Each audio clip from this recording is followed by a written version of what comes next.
Halo pemirsa, coronavirus disease atau lebih dikenal sebagai COVID-19 yang terjadi 5 bulan belakangan telah mempengaruhi berbagai sektor non-kesehatan. Salah satunya adalah sektor perekonomian.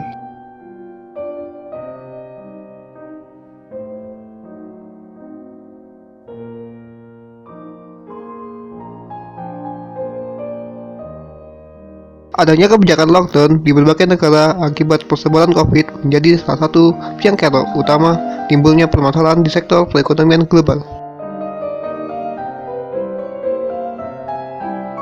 Dalam bisnis internasional, salah satu pengaruh terbesar dari adanya pandemi ini ialah naiknya harga jual produk.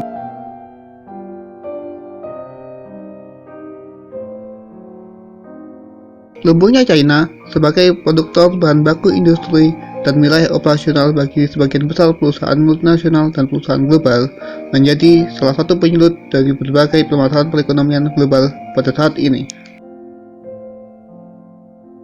Permintaan bahan baku industri yang terus meningkat dengan tidak diiringi dengan penawaran yang cukup menimbulkan lack of stock yang berdampak pada kenaikan biaya bahan baku itu sendiri dikarenakan kelangkaan yang mulai terjadi.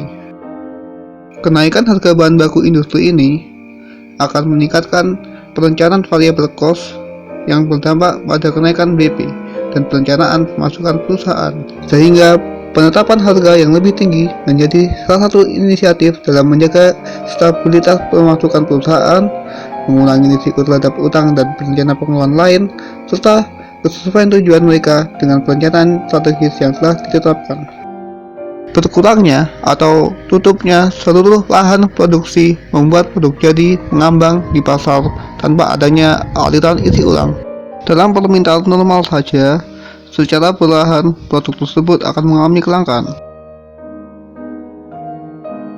Adanya kelangkaan produk dalam pasar sedang skala permintaan yang terus stabil inilah yang akan membuat produk tersebut menjadi semakin mahal. Dalam persepsi internal negara, adanya kemungkinan inflasi dari imbas pandemi COVID ataupun kebijakan lockdown juga dapat berkontribusi dalam naiknya harga produk-produk impor dari perusahaan multinasional ataupun global. Semakin lemah mata uang negara terhadap dolar dan penetapan harga yang lebih tinggi dari pihak perusahaan akibat gangguan suplai ataupun lahan produksi membuat kenaikan yang signifikan atas harga barang impor yang masuk. Adanya kebijakan intervensi lain dari pemerintah yang mungkin masih dipertahankan bahkan dapat memperburuk naiknya harga produk-produk impor tersebut.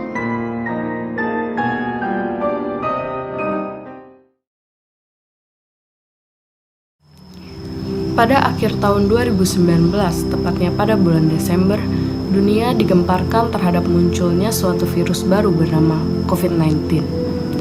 Virus ini merupakan virus corona jenis baru yang berasal dari kota Wuhan, China.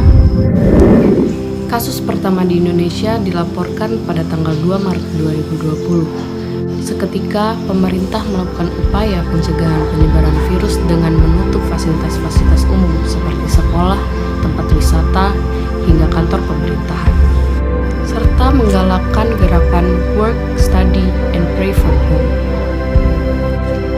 Namun langkah tersebut belum mampu untuk melandaikan penyebaran virus ini, sehingga Presiden Joko Widodo menyatakan rapid test virus corona dimulai pada Jumat 20 Maret untuk wilayah-wilayah yang diketahui memiliki kontak terhadap pasien positif COVID-19.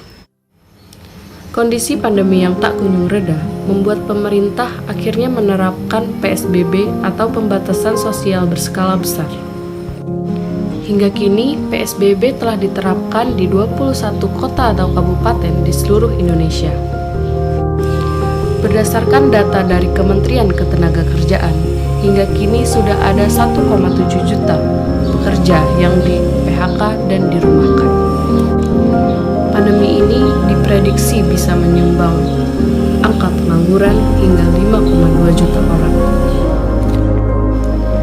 Kondisi ini mengakibatkan penurunan pada ekonomi dan bisnis global. Melemahnya ekonomi akan berimbas pada penurunan daya beli masyarakat. Salah satu sektor industri yang terkena imbas paling besar dari pandemi ini ialah industri otomotif. Perusahaan-perusahaan yang berada di bidang industri otomotif ini terpaksa menghentikan sementara proses produksinya, sehingga dapat dipastikan kerugian global pada sektor industri tersebut sangat besar dan PHK tidak dapat dihindari. Kita kembali ke negara di mana virus ini berasal. Seperti yang kita ketahui, Cina merupakan negara yang memiliki peranan penting dalam rantai pasokan global.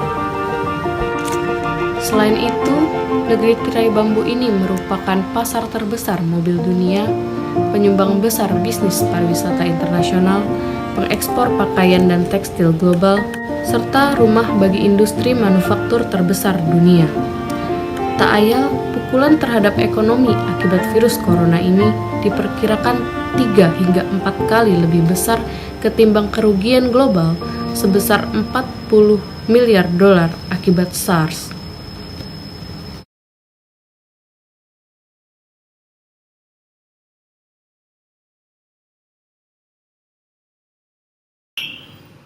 COVID-19 merupakan nama ilmiah baru bagi virus corona yang diberikan oleh World Health Organization atau WHO. WHO juga telah menyatakan bahwa virus corona merupakan global pandemik pada 11 Maret 2020. Dan juga pemerintah Indonesia, Presiden Joko Widodo telah menetapkan melalui keputusan Presiden nomor 12 tahun 2020 tentang penetapan bencana non-alam penyebaran coronavirus disease sebagai bencana nasional. Dan juga pemerintah telah membuat regulasi dan juga peraturan kepada terutama sektor-sektor industri dan juga bisnis untuk mengurangi penyebaran virus corona ini.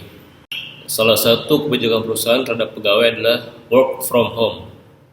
Hal ini dilakukan guna meminimalisir risiko penyebaran virus corona ini. Pakar sumber daya manusia Priyantono Rudito memandang kebijakan kerja dari rumah ini merupakan hal yang tepat. Kebijakan ini menurutnya merupakan upaya bersama dan menjadi kontribusi perusahaan untuk menekan kemungkinan dan penyebaran virus corona ini. Bagi pegawai, WFH bisa menjadi solusi bagi aspirasi mereka untuk mendapatkan keseimbangan antara pekerjaan dan juga kehidupan pribadi, serta meningkatkan produktivitas. Respon dan kebijakan yang lainnya yang dilakukan perusahaan adalah melakukan PHK terhadap para pegawainya. Berdasarkan data Kementerian Ketenagakerjaan Republik Indonesia, per 20 April 2020 terdapat 2.084.593 pekerja dari 116.270 perusahaan dirumahkan dan kena PHK akibat terimbas pandemi ini. Memang untuk bertahan di tengah-tengah pandemi ini, perusahaan harus mengambil langkah yang hati-hati demi keberlangsungan bisnisnya.